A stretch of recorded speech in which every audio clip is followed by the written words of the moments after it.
আসসালামু আলাইকুম দর্শক, স্বাগত জানাচ্ছি আরটিভির মধ্যাহ্নের সংবাদে। আপনাদের সঙ্গে আছে আমি ফারিক ফাতিমা। চট্টগ্রামে আইনজীবী সাইফুল ইসলাম আলিফ হত্যার ঘটনায় মামলা করেছে পরিবার। মামলায় 31 জনের নাম উল্লেখ সহ অজ্ঞাত আরো 10 থেকে 15 জনকে আসামি করা হয়েছে। গেল রাতে নগরের কোতোয়ালি থানায় আলিফের বাবা জামাল উদ্দিন বাদী হয়ে হত্যা মামলা করেন।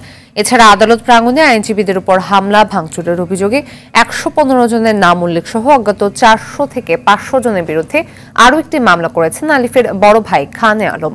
মামলার বিষয়টি নিশ্চিত করেছেন নগর পুলিশের অতিরিক্ত উপকমিশনার কাজী মোহাম্মদ তারেক আজিজ।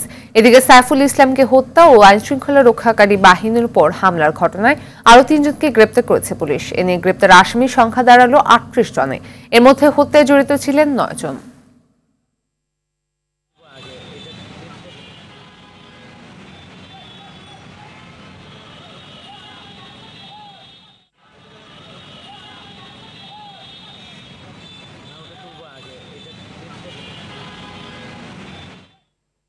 এই বিষয়ে আরো জানাতে চট্টগ্রাম থেকে সরাসরি যোগ দিচ্ছেন সহকর্মী সাইফুল মাহমুদ। সাইফুল, আইনজীবী হত্যার ঘটনায় মামলা সহ আর কি তথ্য আছে আপনার কাছে, আমাদের জানবেন বিস্তারিত। জি ফাতিমা, আসলে যেমনটি বলেছেন কিছুক্ষণ আগে চট্টগ্রাম সিএমপির কমিশনার ক্রাইম তিনি সংবাদ সম্মেলন করেছেন এবং তিনি জানিয়েছেন এই পর্যন্ত 39 জন গ্রেপ্তার আছে। তার মধ্যে 9 জন হচ্ছে সরাসরি হত্যাকাণ্ডের সাথে জড়িত। এই 9 জনের মধ্যে আবার কিন্তু বাবা যে মামলা করেছেন সেই বাবার মামলায় 7 জন এজাহার নামীয় আসামি আছে এবং তিনি জানিয়েছেন 2টি মামলা করা হয়েছে। 2টি মামলাতেই কিন্তু যথেষ্ট আসামি করা হয়েছে এবং তিনি বলেছেন যেহেতু মামলা দেরি করে করা হয়েছে এই জন্য প্রকৃত আসামিদেরকে কিন্তু মামলায় আসামি করা হয়েছে এবং যাচাই বাছাই করে কিন্তু আসামি করা হয়েছে যাতে কোনো নিরপরাধ ব্যক্তি যাতে আসামি না হয় সেই জন্য কিন্তু আসলে পরিবারের পক্ষ থেকে 3 দিন পরে মামলাটি করেছেন। 2টি মামলা হয়েছে। একটি হচ্ছে বাবা করেছেন হত্যা মামলা। এই হত্যা মামলায় আসলে 31 জনকে আসামি করা হয়েছে, 15 জনকে অজ্ঞাতনামা রাখা হয়েছে এবং আরেকটি তার বড় ভাই মামলা করেছেন, সেটি হচ্ছে যে আইনজীবীদের উপরে হামলা, কোর্টে আদালতে ভাঙচুর এবং পুলিশি কাজে বাধা। এই 2টি মামলা হয়েছে এবং পুলিশের পক্ষ থেকে কিন্তু 3টি মামলা হয়েছে। মোট 39 জন গ্রেপ্তার আছে বলে কিছুক্ষণ আগে প্রেস ব্রিফিংয়ে আমাদেরকে জানিয়েছেন। তবে যারা আসামি হয়েছে তাদেরকে কিন্তু দ্রুত বিচারের আওতায় আনবেন এবং আরেকটি বিষয় সেটি হচ্ছে যে বাকি যে আসামিগুলো আছে তাদেরকে দ্রুত সময়ের মধ্যে গ্রেপ্তার করা হবে।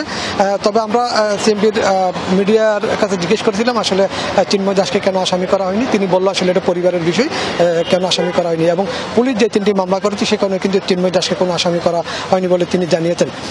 তবে যে আসামিগুলো গ্রেপ্তার হয়নি তাদেরকে দ্রুত সময়ের মধ্যে গ্রেপ্তার করবেন বলে তিনি জানিয়েছেন এবং গতকাল কিন্তু ধর্ম উপদেষ্টা সেই আইনজীবী সাইফুল ইসলাম শিল্পীর সাইফুল ইসলাম আলিফের বাড়িতে গিয়েছেন এবং সেখানে তিনি জানিয়েছেন অপরাধী যেই হোক কাউকে কিন্তু ছাড় দেওয়া হবে না। এই ছিল আমার কাছে সর্বশেষ সংবাদ। ফাতিমা, ধন্যবাদ। জাতিসংঘ ফোরামে ইসকন নেতা চিন্ময় কৃষ্ণ দাসের গ্রেপ্তারকে ভুলভাবে ব্যাখ্যা করা হচ্ছে। বৃহস্পতিবার জেনেভায় জাতিসংঘের সংখ্যালঘু বিষয়ক ফোরামের অধিবেশনে এ কথা জানান সংস্থাটিতে বাংলাদেশের স্থায়ী প্রতিনিধি তারেক মোহাম্মদ আরিফুল ইসলাম। তিনি জানান আইন অনুযায়ী ব্যবস্থা নেওয়ার পরেও ফোরামের কিছু বক্তা চিন্ময় দাসের গ্রেপ্তারকে ভুলভাবে তুলে ধরেছেন। এ সময় সংখ্যালঘুদের উপর কোনো পরিকল্পিত আক্রমণ হয়নি উল্লেখ করে তিনি বলেন, জুলাইয়ের গণ অভ্যুত্থানের পর বাংলাদেশের মানুষ ধর্মীয় সম্প্রীতির উদাহরণ তৈরি করে সংখ্যালঘুদের রক্ষায় এগিয়ে এসেছে। এরপরও কিছু কুচক্রী মহল এ বিষয়ে ভুয়া ও অতিরঞ্জিত তথ্য ছড়াচ্ছে বলে দুঃখ প্রকাশ করেন আরিফুল ইসলাম। জাতীয় প্রেস ক্লাবে মানবাধিকার ও গণতন্ত্র বিষয়ক আলোচনা সভায় বক্তব্য রাখছেন বিএনপির স্থায়ী কমিটির সদস্য ডক্টর খন্দকার মোশাররফ হোসেন। সরাসরি চলে যাচ্ছে সেখানে। 96-তে আওয়ামী লীগকে ক্ষমতায় বসে ভোটের মাধ্যমে এবং 2001-এ আবার বেগম খালেদা জিয়া বিএনপিকে ভোটের মাধ্যমে আবার ক্ষমতায় বসে। তো এদেশের জনগণ তো প্রমাণ করেছে যে এরা গণতন্ত্রের পক্ষে এবং তারা ইচ্ছা করলে সরকার পরিবর্তন করতে পারে এবং গণতন্ত্রের মূল লক্ষ্যই তো এটা। যখন এটা দেখে মানুষ রাজনৈতিক দল, তখন কিন্তু ওই রাজনৈতিক দল স্বেচ্ছাচার, অন্যায়, অত্যাচার, নির্যাতন এবং খুন, গুম, দুর্নীতি যেতে সাহস পায় না, কারণ জনগণকে ভয় পায়। মনে করে আর পরবর্তী নির্বাচনে আসলে আর আমাদের কোনো সমর্থন থাকবে না। সেটাই হচ্ছে নিয়ন্ত্রণ, অর্থনীতির নিয়ন্ত্রণ, আইন শৃঙ্খলার নিয়ন্ত্রণ, কাদের শক্তিতে? জনগণের ভোটের শক্তিতে। সেটাকেই শেখ হাসিনা গায়ের জোরে ক্ষমতায় থাকার জন্য এই ইলেকশন ব্যবস্থাটাকে, নির্বাচন ব্যবস্থা, তত্ত্বাবধায়ক সরকার বাতিল করে দিয়ে এদেশে নির্বাচন ব্যবস্থাকে ধ্বংস করে দিল। এবং এতক্ষণ দেখছিলেন বিএনপির স্থায়ী কমিটির সদস্য ডক্টর খন্দকার মোশাররফ হোসেনের বক্তব্যের অংশবিশেষ। যুক্তরাজ্যের উদ্দেশ্যে ঢাকা ছেড়েছেন বিএনপি মহাসচিব মির্জা ফখরুল ইসলাম আলমগীর। সকাল 8:20 হযরত শাহজালাল আন্তর্জাতিক বিমানবন্দর থেকে বিএনপি মহাসচিব মির্জা ফখরুল ইসলাম আলমগীর ও তার স্ত্রী রাহাতারা বেগম বাংলাদেশ বিমানের একটি ফ্লাইটে ঢাকা ছেড়েছেন। লন্ডনের ওই সফরে বিএনপির বিভিন্ন দলীয় অনুষ্ঠানের পাশাপাশি দলের ভারপ্রাপ্ত চেয়ারম্যান তারেক রহমানের সাথেও সাক্ষাৎ করবেন মির্জা ফখরুল। দেশের চলমান পরিস্থিতি, অন্তর্বর্তীকালীন সরকারের সংস্কারের অগ্রগতি, আগামী নির্বাচন সহ বেশ কিছু গুরুত্বপূর্ণ বিষয়ে আলোচনা হবে বিএনপির এই দুই শীর্ষ নেতার মধ্যে।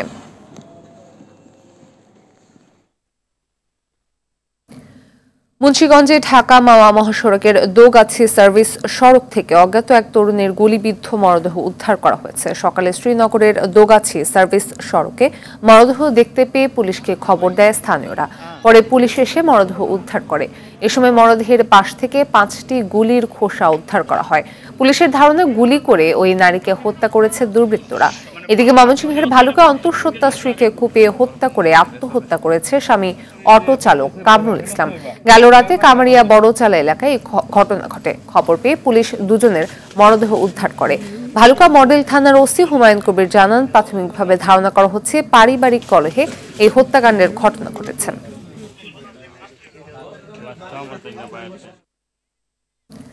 গত 15 নভেম্বর রাজধানীর ধানমন্ডিতে নিজ বাসায় যুক্তরাজ্য প্রবাসী চিকিৎসক আব্দুর রশিদকে হত্যার ঘটনায় জড়িত 3 জনকে গ্রেপ্তার করেছে পুলিশ। গ্রেপ্তারকৃতরা হলেন নাইম, রিফাত ও শাওন। 2 সপ্তাহ পর তাদের গ্রেপ্তার করে স্বীকারোক্তিমূলক জবানবন্দি দিতে পাঠানো হয়েছে আদালতে। গ্রেপ্তারের পর পুলিশ জানায়, আসামিদের 2 জন আব্দুর রশিদের বাসায় ভাড়াটিয়া ছিলেন। দীর্ঘদিন ধরেই ভাড়া সংক্রান্ত বিষয়ে তাদের মধ্যে ঝামেলা চলছিল। জিম্মি করে টাকা আদায়ের জন্যই তারা পরিকল্পনা করে ডাকাতির জন্য এই চিকিৎসক দম্পতির বাসায় যায়। ডাকাতির এক পর্যায়ে বাধা দিলে ছুরির আঘাতে আব্দুর রশিদ নিহত হন। শনিবার সকাল ডিএমপি মিডিয়া সেন্টারে এক সংবাদ সম্মেলনে রমনা বিভাগের উপ পুলিশ কমিশনার মাসুদ আলম এই তথ্য জানান।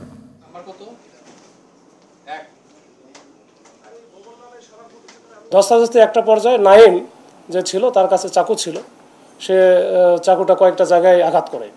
আঘাত করার পরে যখন সে নিস্তেজ হয়ে পড়ে, তখন তাড়াতাড়ি করে, এর মধ্যে তো ওই মহিলা চিৎকার চেঁচামেচি করলে আশেপাশের লোকজনও হয়তো বা জেগে যাবে, এই ভয়ে তারা দ্রুত পালিয়ে যায়। তো পরবর্তীতে আমরা আমাদের যে মেকানিজম দিয়ে আমরা বিভিন্ন সূত্র এবং গোপন সংবাদ এবং আমরা ভাড়াটিয়াদের তথ্যও নিয়েছিলাম, নিয়ে আমরা কিন্তু এটা ঘটনাটা আমরা রহস্য উদ্ঘাটন করতে পেরেছি। এবং এই 3 জনই প্রাথমিকভাবে 3 জনের যে এই ঘটনার সাথে সম্পৃক্ততা, এটা সরাসরি যে সম্পৃক্ততা, এটা স্বীকার করেছেন।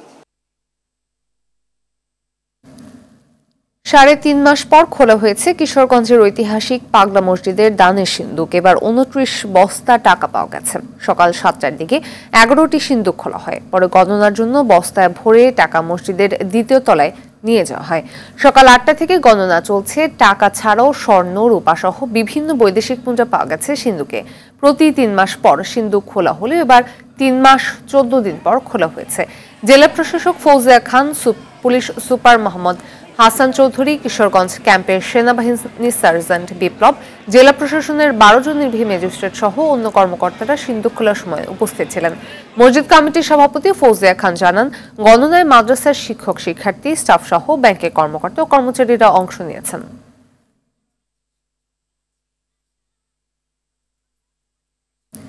শেখ হাসিনা সরকার পতনের পর নিত্যপণ্যের স্বস্তি ফেরাতে নানা উদ্যোগ নেওয়া হলেও কোনোটাই তেমন কাজে আসছে না। বেশিরভাগ পণ্য বিক্রি হচ্ছে বাড়তি দামে।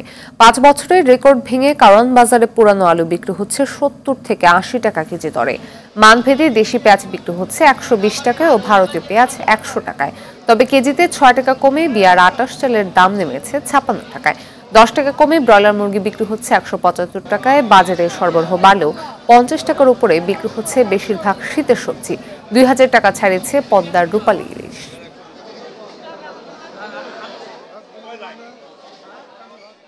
পুরাতন আলু ছিল 70 টাকা, কিন্তু 4-5 দিন আগে, 2-3 দিন আগে। আর একবারে 10 টাকা বেশি, পুরাতন আলু 80 টাকা করে হয়েছে। এখন এত দাম কে? এখন তো আরো কমবো, কমে না কে? সব জিনিসের দাম, কষ্ট হয় না আমাদের? দর্শক, বাজার পরিস্থিতি জানাতে বরিশাল থেকে সহযোগ দিচ্ছেন সহকর্মী আরিফুল ইসলাম। আরিফ, বাজারে আলু, পেঁয়াজ সহ নিত্য প্রয়োজনীয় বিভিন্ন পণ্যের দামের বিষয়ে আমাদের জানবেন বিস্তারিত। ফাতিমা, ধন্যবাদ আপনাকে। আসলে প্রথমে একটু জানিয়ে রাখি, বরিশালে কিন্তু যে সয়াবিন তেল অর্থাৎ বোতলজাত সয়াবিন তেল কিন্তু নাই বরিশালের বাজারে। খুচরো সয়াবিন তেল চলছে, সেগুলো কিন্তু 185 টাকা কিন্তু চলছে লিটার, অর্থাৎ এই সপ্তাহের ব্যবধানে 50 টাকা লিটারে বৃদ্ধি পেয়েছে। অপরদিকে যদি একটু আপনাকে বলতে চাই যে এছাড়াও যে অন্যান্য কাঁচা শাকসবজি, সেগুলো কিন্তু গতকালকে শুক্রবার যে তথ্যটি জানিয়েছিলাম তার চেয়ে কিন্তু আজকে বৃদ্ধি, এমনটি আমরা এখানে সবজির বাজারে এসে জানতে পেরেছি। যে এখন পর্যন্ত যে তথ্য মতো সেটা হচ্ছে শিম কিন্তু এখানে বিক্রি হচ্ছে 60 টাকা, গাজর বিক্রি হচ্ছে 80 টাকা। এছাড়াও যে বেগুন, সেটি কিন্তু গত সপ্তাহে 70 টাকা বিক্রি হলে আজকে কিন্তু আমরা দেখেছি 80 টাকায় বিক্রি হচ্ছে। এছাড়া কাঁচা মরিচের যে বিষয়টি, কাঁচা মরিচে কিন্তু আবারও আগুন লাগতে শুরু করেছে বরিশালে। আপনি জানবেন যে পাইকারি বাজারে আমরা গতকালকে 60 থেকে 70 টাকা দেখলেও খুচরো বাজারে কিন্তু সেটি বিক্রি হচ্ছে 120 থেকে 30 টাকা। তো এমনি ভাবে কিন্তু প্রতিটি মালিক প্রতিদিন কিন্তু ওঠানামা করছে। আসলে ব্যবসায়ীর একটা খোরা অজুহাত সবসময় দেখাচ্ছে, তারা বলছে যে আমদানির উপরে নির্ভর করে, কিন্তু মূলত এখানে মধ্যস্থি একজন ভোগী রয়েছে, অর্থাৎ যারা আসলে সেই দূর প্রান্ত থেকে মালগুলো কিনে এনে বরিশালে বিক্রি করে, এই মধ্যস্থ ভোগী যারা রয়েছেন তারাই কিন্তু এই মালগুলো কারসাজি করে আসলে মূল্য বৃদ্ধি করায়, এমনটি আসলে অভিযোগ। অপরদিকে যদি একটু বলতে চাই, ইতিমধ্যে কিন্তু গরুর মাংস সেই আগের দামই রয়েছে 750 টাকা, কিন্তু সাংবাদিক কিংবা যদি প্রশাসনের কেউ যায় তাদের কাছে 700 টাকা বা 730 টাকা হারে বললেও মূলত 750 টাকা বিক্রি করছে। অপরদিকে যদি ব্রয়লার মুরগি, সেটি কিন্তু গত সপ্তাহে 10 টাকা বৃদ্ধি পেয়েছে, 180 টাকায় বরিশালে বিক্রি হচ্ছে। তবে যেটি হতাশা সেটি হচ্ছে যে এখানে আলু এবং পেঁয়াজ কিন্তু দেশি পেঁয়াজ এখন 120 টাকার বিক্রি হচ্ছে, এবং ভারত থেকে আসা পেঁয়াজটি সেটা কিন্তু 100 টাকা বিক্রি হচ্ছে, যেটি গত 2 সপ্তাহ আগেও কিন্তু অনেক অংশের দাম কম ছিল। আর আলুর যে বিষয়টি, সেটা হচ্ছে আপনি জানবেন যে আলুর চাহিদাটা বাংলাদেশে খুবই বেশি, তার মধ্যে বরিশালে অনেক অংশে, সেইখানে গিয়ে কিন্তু আলুটা বরিশালে বিক্রি হচ্ছে 75 থেকে 80 টাকা, যেটি একদমই বরিশালবাসীর জন্য হতাশা। তো সুতরাং আসলে বরিশালবাসী মনে করছেন এখন সরকার থেকে খুব দ্রুত সময়ের মধ্যে এই আলু এবং বাজার নিয়ন্ত্রণে যদি না রাখা হয়, তাহলে সাদেশের মতো বরিশালের মানুষও একটি দুর্বিষহ জীবন পড়বে, এমনটাই প্রত্যাশা করছেন নগরবাসী। তো এই ছিল ফাতিমা এখন পর্যন্ত বরিশাল থেকে আমার কাছে। ধন্যবাদ। বাংলাদেশ আয়ারল্যান্ড নারী দলের মধ্যকার দ্বিতীয় ওয়ানডের খবর রাখতে মিরপুরের শেরে বাংলা জাতীয় স্টেডিয়ামে আছেন সহকর্মী রাফি আমিন। সরাসরি চলে যাচ্ছি তার কাছে। আর রাফি, ম্যাচের কি অবস্থা আর এই ম্যাচকে ঘিরে দর্শকদের আগ্রহ কেমন দেখছেন আমাদের জানাবেন।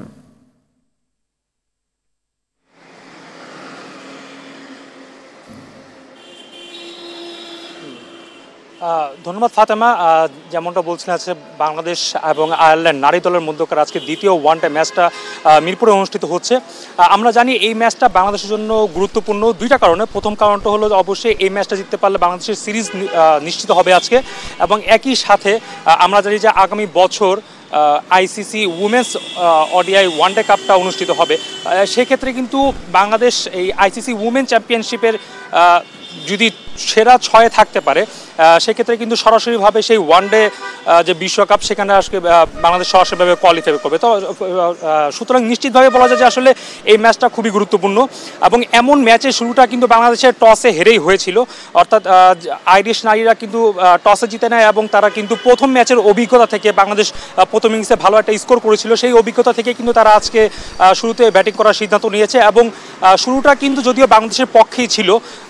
35 রানের মধ্যে 2 উইকেট হারিয়ে যাওয়ার পরে কিন্তু আইরিশদের আরও একবার ব্যাটিং 10-এর একটা সম্ভাবনা ছিল, যদিও অ্যামি হান্টার এবং ওরলা তারা দুজন কিন্তু আসলে ম্যাচের চিত্রপট সম্পূর্ণভাবে পাল্টে দিয়েছে।